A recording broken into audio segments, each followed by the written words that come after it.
So make sure you plan your finances very carefully and not follow these old examples because the reality might be very different for you.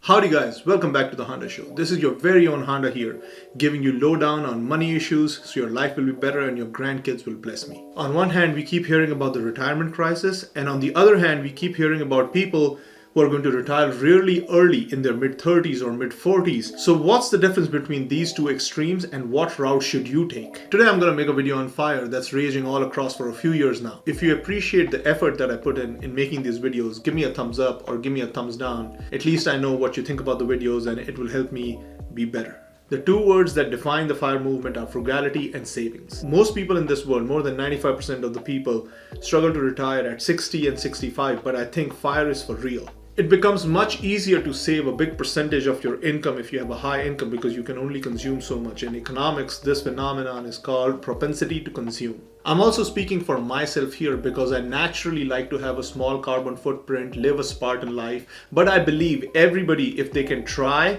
unless you are at extreme minimum wage, if you have a decent job, everybody can be on the FIRE bandwagon, and I think you should, even if you don't want to retire. The key to investments and key to savings is being intentional with everything. Lifestyle inflation, it keeps creeping up like your nails grow without you realizing it. Always make sure every year, keep trimming your lifestyle expenses like you trim your nails. Most people who are pursuing FIRE are planning to retire in their 30s and 40s. I think FIRE has also gained steam with a lot of young people because the jobs are not as stable as they used to be in the future. You don't get pensionable jobs, and people have realized for corporations, you are just a disposable, expendable commodity. It is very important to take control of your finances and control your life because you don't have much control over life anyways, and if you have no control over life, it's not going to be fun. People who are on FIRE, what do? They primarily just do two things. They keep their expenses low and they keep their savings really high. They save at least 50 to 70% of their incomes. I know it can sound a lot of money, but I've done it, so I know it can be done. I was blessed to have a high paying job at a pretty early age in my life, so that helped me a lot in saving more than 70% of my salary, but I'm sure everybody can try to hit 50%.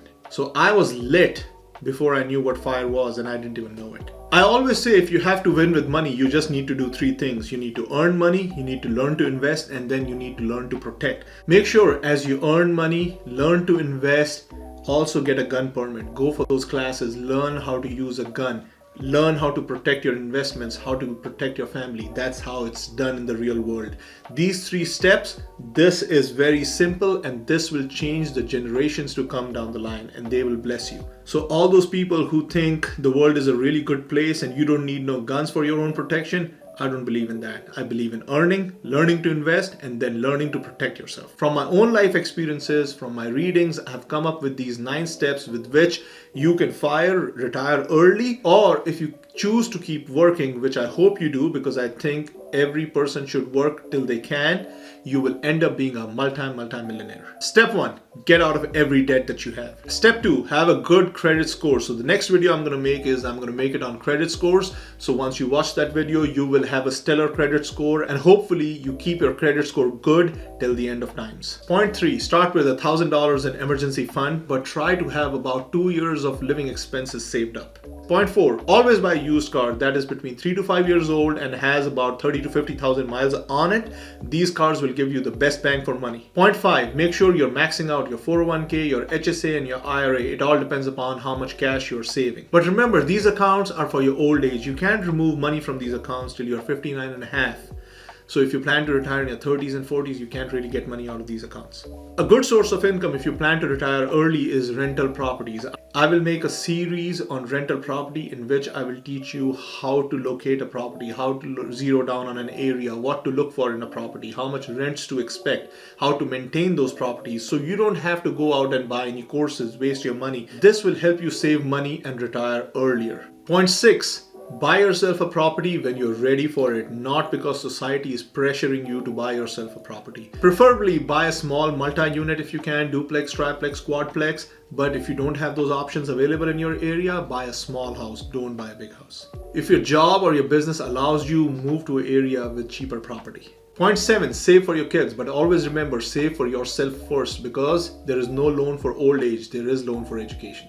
Now that you have structured your financial life pretty good, open yourself a brokerage account. Remember, the income that you get from your brokerage account and from your rental properties, that is all you can use to retire early. And I would strongly advocate that retire on the income. Don't plan to sell any assets as you retire because that can get very risky. Point 9, if you're able to FIRE successfully, make sure you support a cause with your time or your money so you're able to leave this world a better place than how you found it. I think everybody should pursue FIRE whether you choose to retire early or you don't choose to retire early. I personally think if you have the money and you've retired, maybe you can step back from your stressful job, but you should always work till the last day of your life because work gives you meaning. Even taking care of adults or taking care of children, that's work too. So I'm not trying to belittle anything that you do with your life. The most important thing that being financially independent lets you do is it lets you choose your work. It lets you do work that is important to you and you don't have to work for the sake of money.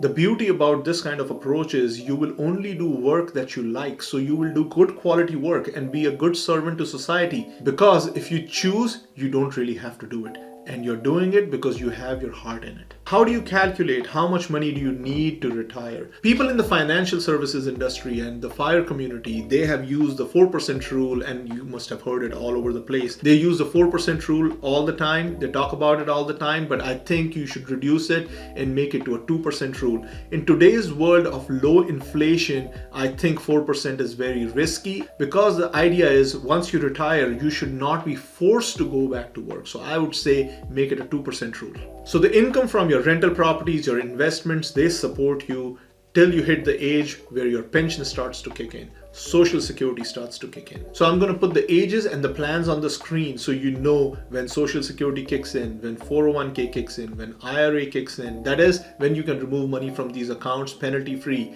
and when Medicare kicks in. So you have a nice snapshot of how long do you want to support yourself before these things kick in and they help you supplement your income. No matter how you look at it, it's going to be very hard for most people to save that kind of money. To live on 2% of your investments, that means you would need $2 million of investment to get $40,000 worth of income to live off of that. Not many people would be able to invest $2 million. I see a lot of people have different approaches to have income in their retirement. They have dividend income or stocks or CDs, but I think the only realistic way you can retire early is if you invest in properties, leverage your money 4-to-1 and get that rental income on which you have to pay no taxes. The current generation of people in their mid-30s and mid-40s are people who have benefited enormously from this long bull market in real estate and in stocks. This might not be available to you. So make sure you plan your finances very carefully and not follow these old examples because the reality might be very different for you. I keep saying as you plan to retire, do not plan on selling your assets like small pieces of stocks to generate income.